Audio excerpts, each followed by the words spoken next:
विद्रोह पनप कहां सर है? वो सिखों से। सिर्फ एक मिनट का, मेरे पास 3-4 मिनट का टाइम बचा है। सर, आप गाड़ी चलाते हैं, मैं गाड़ी चलाता हूं, जोशी साहब गाड़ी चलाते हैं, दिनेश कुमार जी गाड़ी चलाते हैं। सर, ड्रैकोनियन लॉ अगर किसी ने नहीं पढ़ा तो मैं बता दूं, हिट एंड रन केस क्या है सर। अगर मैं गाड़ी चला रहा हूं और एक्सीडेंट होता है तब तो मेरे को 10 साल की सजा है सर। चाहे गाड़ी चौपहिया मेरी कार हो या ट्रक हो, कोई फर्क नहीं पड़ता सर। और 7 लाख तक का जुर्माना है सर। लेकिन उसका पार्ट 2 ज्यादा ड्रैकोनियन है सर। आप पढ़ोगे तो आप चौंक जाओगे सर।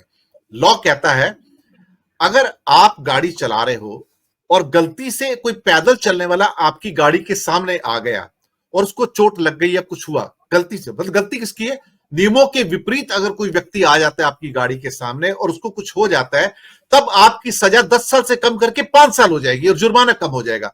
सर, गलती उसकी है, उसके बावजूद भी सजा उसको मिल रही है जो गाड़ी चलाने वाला है। और राजेश ठाकर जी, ये आपके ऊपर भी लागू होता है, मेरे ऊपर भी लागू होता है, दिनेश कंवर जी के ऊपर भी लागू होता है, जोशी साहब पे भी लागू होता है। कल को खुदा ना खास्ता, और हमारे यहाँ तो जे वॉकिंग होती है, कोई जेब्रा क्रॉसिंग से लोग सड़क पार करते नहीं, कहीं से पार कर लेते हैं। अहमदाबाद हो, सूरत हो या बंबई हो या पूना हो या भोपाल हो या इंदौर हो, सब जगह यही हाल है सर। कोई कहीं से सड़क पार करता है, तो कोई गाड़ी के सामने आया, चोट लग गई, उसको कुछ नहीं होगा सर, सजा आपको मिलेगी सर। ये ड्रैकोनियन लॉ है सर। 5 साल की सजा सर उसमें। राजेश ठाकर जी। नहीं, आपके यहाँ तो सड़क से जीब्रा क्रॉसिंग से आदमी चलते होंगे, हमारे यहाँ तो जानवर भी चलते हैं। हाईकोर्ट जो है पिछले 3 महीने से डंडा मार रही है यहाँ की सरकार को कि जिस प्रकार से जो है वो मालधारियों के वसाहत है उसका अपने प्रश्न जो है उसको सॉल्व नहीं किया। जितने भी गांव उसको शहरों के अंदर मिला रहे हैं। उन लोगों का कहना यह है कि हम शहर में नहीं आ गए, शहर हमारे गांव तक आ गया है।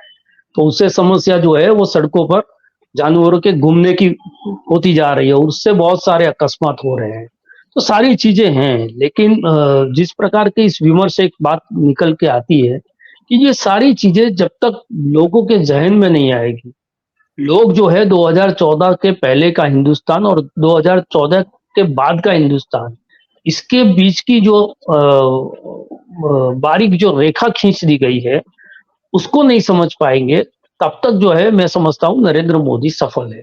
और यहाँ बताया गया कि वो ज्ञानी है, नहीं पता नहीं, लेकिन एक चीज है कि अगर आपको ज्ञानी होना है तो बहुत परिश्रम करना पड़ता है, लेकिन ज्ञानी दिखना है तो उसमें बहुत ज्यादा परिश्रम करने की जरूरत नहीं है। तो दूसरा जो रास्ता है वो नरेंद्र भाई ने जो है वो अख्तियार कर लिया है। वो हर चीज में वो आपको गैस कैसे निकलती है गटर से वो भी सिखा देंगे, किस प्रकार से जो है हवाई हमला करना है तो उसमें बादल आपके काम में आ सकते हैं रडार से बचने के लिए, वो भी बता सकते हैं। आपके देश की जनसंख्या से ज्यादा वोट लेके 600 करोड़ मतदाताओं ने कैसे मुझे जीता दिया है, ये बात भी कर सकते हैं। ये सारी जो चीजें हैं, लेकिन पब्लिक डोमेन के अंदर ये सारी चीजें करने पर नरेंद्र मोदी जो है वो पप्पू नहीं हो जाते।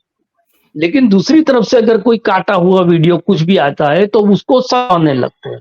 तो ये सच और झूठ के बीच का जो अंतर है, जो लोकतांत्रिक होना और लोकतांत्रिक व्यवस्थाओं का उपयोग इस्तेमाल करके लोकतंत्र को अपने तरीके से चलाना, वो दो चीज के अंदर जो अंतर है वो जब तक लोगों तक नहीं पहुंचेगा तब तक मैं समझता हूं कि ये समस्या जो है वो सिर्फ नरेंद्र मोदी नहीं है, लोगों की मानसिकता की भी समस्या है। और आज जो ट्रक ड्राइवर कर रहे हैं वो एक अरीसा दिखा रहे हैं। किसानों ने एक बार अरीसा दिखाया है कि अगर आप जनता की ताकत को दिखा देते हो तो बड़े का बड़ा शहंशाह जो है उसको अपनी बात से उलटना पड़ता है। तो 2-3 बार ऐसा हो चुका है कि इसी कार्यकाल में, इसी नरेंद्र मोदी के कार्यकाल के अंदर उनको लोगों की ताकत के सामने झुकना पड़ा है। तो ये जो चीजें हैं वो लोगों को समझनी पड़ेगी, विद्यार्थियों को भी समझनी पड़ेगी, छात्र आंदोलन करने वाले लोग हैं उनको भी समझनी पड़ेगी, सामाजिक स्तर पर जो सुधार के लिए लड़ रहे हैं उन सभी को समझना पड़ेगा। दिक्कतें आएंगी लेकिन लड़ना और अविरत लड़ना, वो आप किसी भी माध्यम से लड़ रहे हो, ये भी एक माध्यम है जो लड़ रहे हैं।